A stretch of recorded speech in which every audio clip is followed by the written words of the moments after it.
And the more you know people that are in that situation, the more likely you are to support that policy. That's why it polls so well among Latinos. So we decided to send our own Michael Schur to a local high school here where the kids are here legally, they were born here, but the parents are mostly undocumented. And they have a really interesting story to tell. Let's watch. Cute. Good. All right, area square. Central City Valley High School, our population of students are about 98% Latino. They are low income. Our students at this school, in regards to documentation, we have no idea if they were born here. It's not a question that we ask. We're not immigration. It's not a question that's required to be answered. We do find out once they hit their senior year when they apply, or they have to apply for financial aid for college. You can only apply for the FAFSA if you're documented. You know, this is Independence Week, the week during which July 4th falls. All of you are first-generation Americans, all born here, to parents who were not born here. Is that right? Yeah. Okay. Do you think that other Americans look at you as a full American?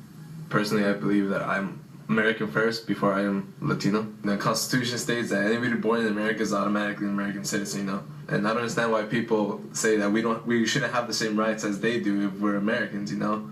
Because I'm sure if you trace their history, at some point, someone from a different country came to this country, and that's how they were brought into this world, you know? So if we don't have the right, then they shouldn't have the right. Sometimes I feel like an immigrant because all this discrimination, all this harassment, just because I'm a Latino American. The European immigrants came to the United States for change. I honestly don't see why it's so bizarre to have Latino Americans have another movement to this nation, to this great nation, this united nation. Some people think that you're just going to be a person who's going to dishwash at McDonald's or something. Right. You know, they don't think that you could actually grow up and to become an engineer, or to grow up to become a lawyer, or grow up to become a doctor. Everyone sees that America is such a great country that they want to come here and do something with their lives to become part of something more, not only for themselves, but for everyone around them. I don't know how frankly you want to talk about your parents' stories here or not, but the presumption is that some of them came here illegally. I mean, look at you. You are 8 of the brightest people I've sat in a room with. The fact that there could be anybody in America who thinks that you shouldn't have the full rights of Americans, you were born here, just because your parents were not born here and that they came here illegally. Does the idea of that at all play into how you embark on your lives after school, changing people's minds? A lot of people don't see the struggles that our parents have gone through. Like, if they went through so much just to give us a better life here, why is someone else going to try to make that better life worse? We're here trying to bust our butt, you know, trying to get somewhere, trying to show the people that we can do it. Personally, I have friends that are undocumented. They're really smart.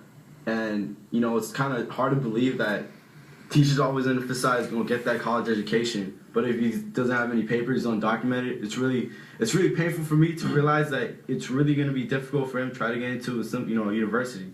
Any university, because his parents don't really make that much money.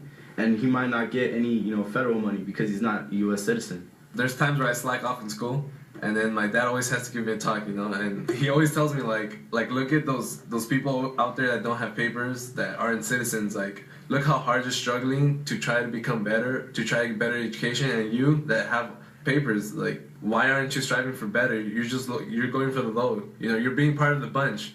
And sometimes those words kind of hurt, but they motivate me to get better education and to work harder. Hoping I can get into a great university just to just fulfill my dreams, fulfill my father's dreams, see his, a kid go to university. And those dreams are really the American dream, yes, without being corny. The American dream, always working hard, striving for success. There's a segment of America that doesn't like the way America is starting to look. Does that motivate you? Change brings fear, and I think it's very true because people are kind of afraid to come out of their comfort zone. So when things start changing, people start questioning. What does it mean to your parents to have American children? One word, hope. Giving more opportunities to your kid. That's what every parent would want, and that's what an American. They just want us to follow that American dream. We're the next generation, and of course things are changing, and things can change for the best. I want things to change for the best, and it makes me proud, because I'm going to be the first one in my family going to college. They say take advantage of all you have in life and leave an impact on the world, not just for yourself, for everyone else, to better the world. And I try to make them proud every day. All right, Michael, I love that piece because I think a lot of people think of undocumented immigrants, and I know it's their parents, but like as the other, as somebody different. And then you see those kids, you're like, what? They're like any other kids, obviously, right? No. But it's not obvious until you see it, right? They're actually not like any other kids. They exceed any other kids I know. I was so impressed walking away from this. I said in the piece, just it's as corny as it is, I was really proud to be an American, more so than the fireworks and the parades. I was really proud sitting in that more room. than the fireworks? Don't tell me more than the hot dogs. Not more than that. You did. I left the hot dogs out. Okay. So, no, it's a very impressive group of people. Their school is sending 44% of their students this year. I was talking to their principal, Mr. Doyle, sending 44% of their students this year to college. That's up from 33 to a four-year college. That's up from 33% the year before. They've moved that school from Salvation Armies to little storerooms to warehouses. Now they have a full facility. Yeah, isn't that amazing? These kids were in a Salvation Army, and a warehouse is their school. All right, but we got to leave it right there. All right, Michael, thank you for doing the story. We really appreciate it. It was my pleasure. It really was. All right. Now, when we come